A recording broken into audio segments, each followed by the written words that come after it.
এই পর্তুগাল দলের নিকে আমি কি না করছি, শেষ পর্যন্ত চেষ্টা করে গেছি, তাও হারাই নাই। 1 লাখ আর হারা যায়, বাকি যে 10টা খেলোয়াড় আছে একটাই খেলা হারে না, ফাঁকাও মারে নামছে, শেষ ম্যাচ বিদায় না লাগলো, বলটা আমার মুখটা বাইরে গেছে। আমি এত বড় একটা তারকা, এখন পর্যন্ত একটা বিশ্বকাপ যেতে পারলাম না। তোরা বাদ গেলি, আমরা বাদ গেলাম, খেলাই বগেরা। ভাই আমার বিশ্বাস ছিল যে তোমরা ফাইনালে যাবা, কিন্তু তোমরা আগে আগে বাদ পেরে গেলাম গা। কি করবো, আমি তো সেটা কম করি নাই, তাও হাইরা গেলাম গা। হ্যাঁ ভাই তুমি একলার কতই খেলবা, পর্তুগালে তো তোমার সে ভালো প্লেয়ার আমি আর একটাও দেই না। আমি কি কম খেলছি নাকি? আমি তো 80 মিনিট পর্যন্ত ম্যাচ ধরে আসলাম, তারপর আমি খেলাম তো আগে থেকে, তারপরে ওরা গোল দিয়ে দিচ্ছে। হ্যাঁ ভাই আমি দেখছি তুমি খুব খেল যাও, যদি পর্তুগালে তোমার মতো আরেকটা ভালো খেলোয়াড় থাকতো তাহলে নিশ্চিত আজকে তোমরা ম্যাচটা জিততাও। আমার তো বয়স হয়ে গেছে, অল্প তো খেলাম তো জায়গা, তারপরে তো আমি কম চেষ্টা করি না, তারপরে আর আনলাম না।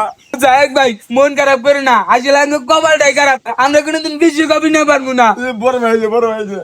তোকে কি অবস্থা?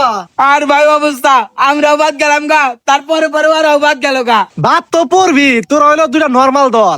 আমার দেখ, আমি হলো জাদুকর, প্রত্যেক ম্যাচেই গোল করি, আমরা কখনো বাদ যাবো না। ও ভাই, তোমার ম্যাচের আর কেউ গোল না করলে তুমি ঠিকই গোল করো, কেমনি কি ভাই? আরে পাগলা কেমনে কি, এটা তো তোকে শিখান যাবো না, এটা শিখেলি তো তোরাই বিশ্বকাপ নিবি, তখন তোরা আমরা নেওয়া পারবো না। বুঝছি ভাই, তুমি জাদু জানো, তুমি বাম্পা দেবেন কি করে শর্ট দাও আর ওবি গোলে জায়গা, একটা ম্যাচও হারো না। হ পাগলা, বাম পায়ে আমার হেই জাদুটা আছে, যেটা তগরে সারা শরীরেও নাই। এখন তো ভাই আমরা 2 দল বাদ গেলাম ভাই, এখন তোমরা ভালো করে খেলো, ভালো করে খেলা বিশ্বকাপটা নাও, তোমার জন্য দোয়া রইলো। আরে তগ তো নাকবো না, এর আগের বার বিশ্বকাপ নিছি, এবারও নিমু, কারণ এই দলে আমি আছি। আমার নাম কি? Lionel Messi. আমি একাই যথেষ্ট, তখন পর্তুগাল বা ব্রাজিলের হাতে যদি আমাকে খেলা পড়তো, আমি একাই 7-8টা গোল দিয়ে দিতাম, কারণ আমার নাম কি? Lionel Messi. ওই যে ভাই আমরা বুঝছি তুমি ভালো খেলাও, তুমি ভালো খেলাও দেখাই ইয়ানো বিশ্বকাপে টিকারে যাও, আর আমরা তো বাদ বেড়ে গেলাম গা। আরে বাদ তো পুরা যাবি, তোরা দুজন হলো নামে তারকা, কামে না। এই যে একটা মাঠের মধ্যে যে টোয়া নেই গেলা, মাঠের মধ্যে সমানে বই পারে, আর এই যে একটা বুড়া হিট তো মাথায় না গেই না, এটা খেতে না করে।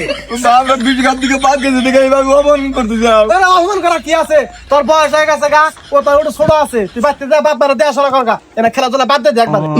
আমরা খেলাইছি তার না দিকে আঙ্গের বুড়া টুরা করে অপমান করতে যাও। মনে নাই আমার, আমরা যাইটা হেনে থাকলে আরো অপমান হবো। এই খারা খারা, তোকে অপমান করার কি আছে? তোরা যে বাজে বা করস, আমি খালি ওইটা কইলাম। তাই তুমি এইভাবে আঙ্গের অপমান করবা? তুমি একটু বড় মাপের খেলোয়াড় থেকে আঙ্গরে যেবা সেবা করে অপমান করতে চাও। এই তো বুঝছা, শুধু ইনস্টাগ্রামে বেশি ফলোয়ার থাকলেই তারকা হওয়া যায় না। তারকা হতে গেলে প্রত্যেক ম্যাচে গোল করতে হবে, ম্যাচ জিতাতে হবে।